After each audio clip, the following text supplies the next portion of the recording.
Hello and welcome back to KSP Real Solar System campaign. Today I'm designing a new probe that will complete an entirely new mission. This probe will be designed to go out to Jupiter. Now, we haven't gone to Mars yet, and Jupiter is a lot more difficult as a destination than Mars. But the thing is, the Mars launch window is actually quite far away, whereas the Jupiter launch window is much closer. So that's really why we're going to Jupiter rather than Mars. Of course, we do have some extra challenges with going to Jupiter. The sun, for example, is pretty weak at Jupiter, so we are not going to use any solar panels to power this probe. Instead, we're going to use some RTGs, which will hopefully give us enough power to complete our mission and power all the various modules and so on that we are going to put on this probe. For the antenna, we're using the same antenna that was used on Pioneer 10 and 11, which also went out to Jupiter and Saturn, I believe. And apart from that, this probe will have all the necessary modules, scientific modules, its own RCS engines, fuel, as well as a regular engine that will hopefully be able to do some more advanced maneuvering once we're out into deep space. And so when it came down to finding a booster for this, I think I'm actually going to reuse one of the boosters from a previous mission, the Mars 2 booster. So we'll bring that out, and it does look a bit ridiculous compared to this small probe, but it has a huge amount of delta V. Well, pretty decent at least. Already off the bat we have 16.7 kilometers per second, but we are going to increase that a little bit. So we'll bring out an extra fuel tank for this. And just like that, we have a third stage on this, and our delta V is almost at 19 kilometers per second right now. And I'm fairly confident that that is going to be enough. So we have kind of missed our launch window to Jupiter. The launch window to Jupiter would need a phase angle of about 97 degrees, or a little over 97. And the reason it is at 93.37 right now is that I had to wait a lot longer than I planned because of various bugs that seriously delayed this launch. And that is always a problem when you are dealing with this amount of mods. And the first stage has now done its job, and it has launched us after an apoapse of 161 kilometers. Orbital velocities, that's a little over 5.8 kilometers per second. So this is looking pretty good so far. And I'm going to just wait a little bit before I fire off the second stage.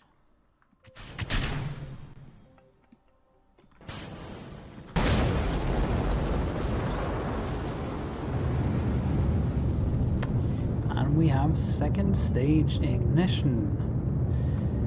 Now this stage had over 5 kilometers per second of delta V, and that is quite a lot. So we are only going to use a small fraction of that on the orbital insertion burn, I mean.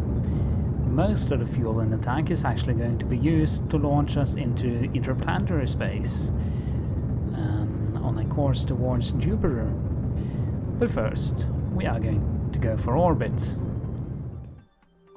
We are not going to make a full orbit before we launch ourselves on a course towards Jupiter, or at least that's the plan. So we'll start trying to set up our maneuver node. Ooh, look at. Okay, let me just reposition that maneuver node a little bit. Oh, there we go. Maybe we'll get a encounter already. It's a huge problem. I think we can correct for that. Oh, there we go. Yeah, we have an encounter there at 39 million kilometers away from Jupiter. So we can probably make some adjustments to improve that. But the good thing is that we are close enough to the launch window to actually get some sort of encounter with Jupiter. Although we may have to make some extra corrections.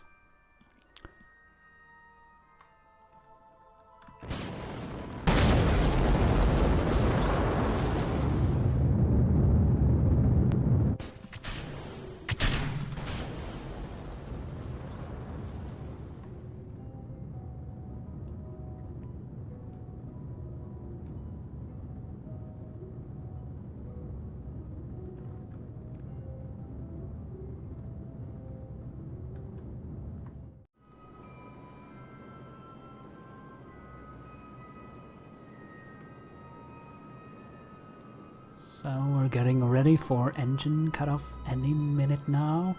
Going to turn off the encounter, or the maneuver nodes, as we are starting to get closer. You can see the closest approach indicators are shrinking down and getting ever so closer to it. Oh, there we go. We have an encounter, and we are going to cut there, and we have an encounter with Jupiter. Oh, yes.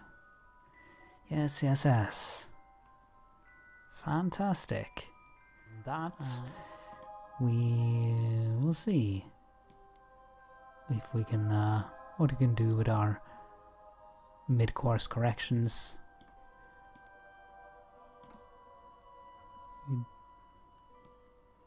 See how close we can get.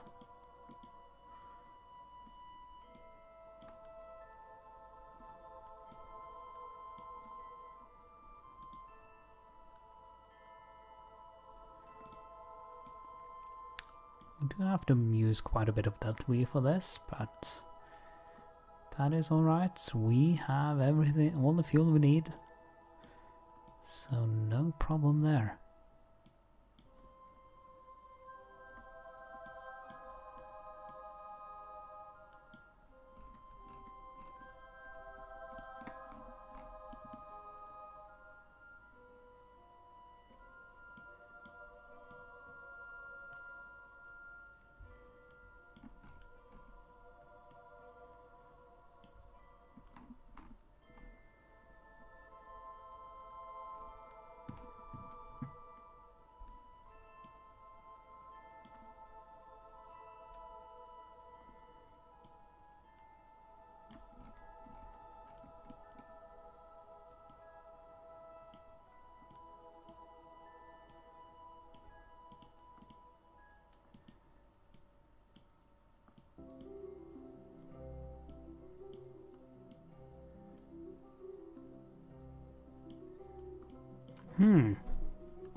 Okay, so I was just fiddling around with the maneuver nodes around Jupiter, and I found something pretty cool. Look at Saturn. We might actually be able to pull off some kind of gravity assist maneuver here to get us to Saturn as well as Jupiter. You can see the closest approach indicators at Saturn does actually look pretty good. Okay, so well, I couldn't quite get an encounter with Saturn that I thought was well, I tried a lot of different maneuver nodes, but couldn't quite get the Saturn encounter I wanted.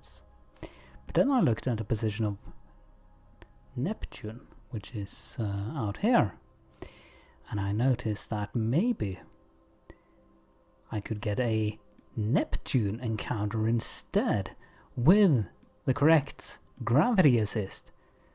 And apparently I can. Look at this. I can do a gravity assist at Jupiter that will fling me out to Neptune, and I actually managed to set up an encounter here. Of course, this is not a very good encounter, but we can do some course corrections in the meantime. But still, that is pretty cool. So, yeah. Ooh, this is getting a lot more exciting than I had initially thought.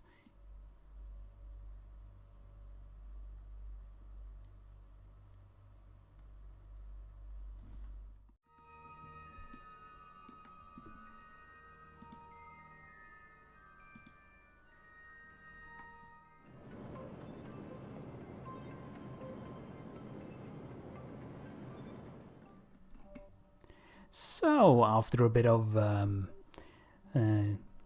course trimming and course correction burning, I did manage to get the encounters that I really wanted. So we'll be traveling along here towards Jupiter and come within 10 million kilometers of Jupiter. Then we'll be flung out like this out to Neptune, and who knows where we'll go from there. Probably we're on a path towards well, a solar system escape at that point, but we'll be able to visit 2 gas giants on this mission when we had only really planned to visit 1. So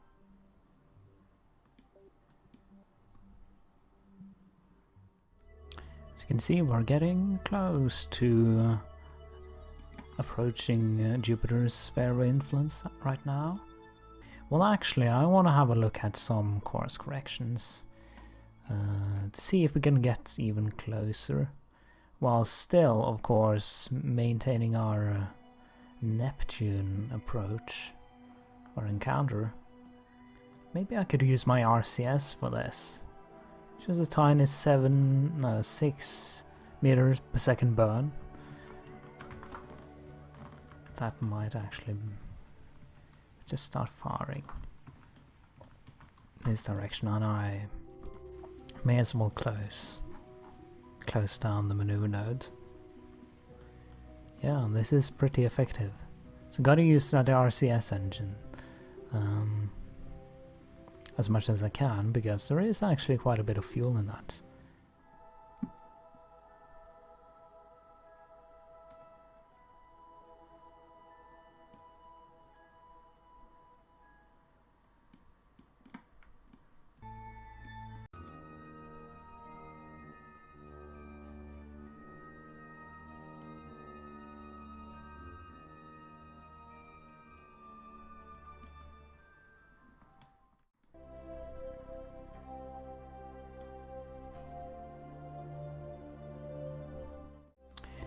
I'm starting to get quite close to Jupiter now, and by the way, I adjusted my periaps a little bit up to 1.4 million kilometers. The reason is that well, 1.4 million meters, well, whatever, yeah.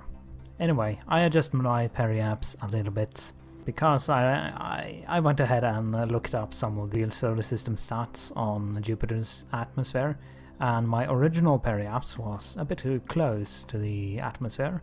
So hopefully with this periaps we'll be able to skip just a little bit into the atmosphere of Jupiter before we are bounced out again into space, and that way we will be able to get some of our atmospheric data from Jupiter. Right now I'm just going to collect the data from space near Jupiter, since we already, or I already collected the data from space high above Jupiter. So we are going to collect all of this. Oh yeah, there we go. We're actually in the atmosphere of Jupiter now. So we are going to collect all the data we can, and we have this atmospheric analysis instrument that is going to bring us 360 science points. That is absolutely amazing. And of course, we can collect all the other data as well.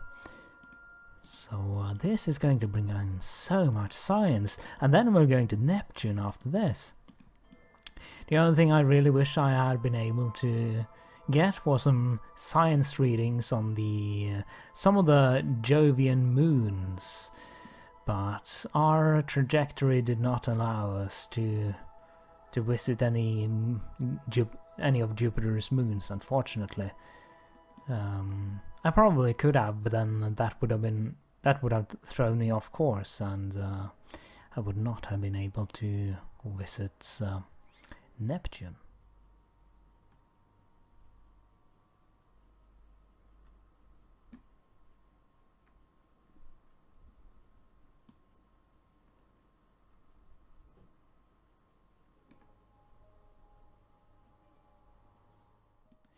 And we're now about to leave Jupiter after a very short visit, but we did get a lot out of this encounter with science data from space both high and low above Jupiter, as well as some atmospheric data as well.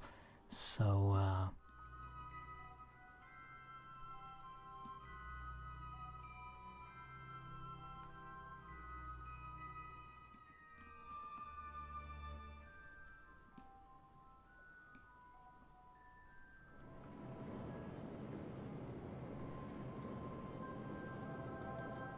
there's definitely a lot of waiting going on in this mission, simply because all the distances in this mission are so vast that there's a lot of waiting and staring at empty space here, in between the occasional course correction maneuver nodes. But let's have a look. How far are we actually away from Neptune? You're going to encounter Neptune in 4,400 days? Oh well. Ha! I don't think that's real days. It might be Kerbal days or something. But yeah. You're definitely going to. And I do apologize for some of the graphical glitches going on here. It's a bit annoying. And have I lost connection here?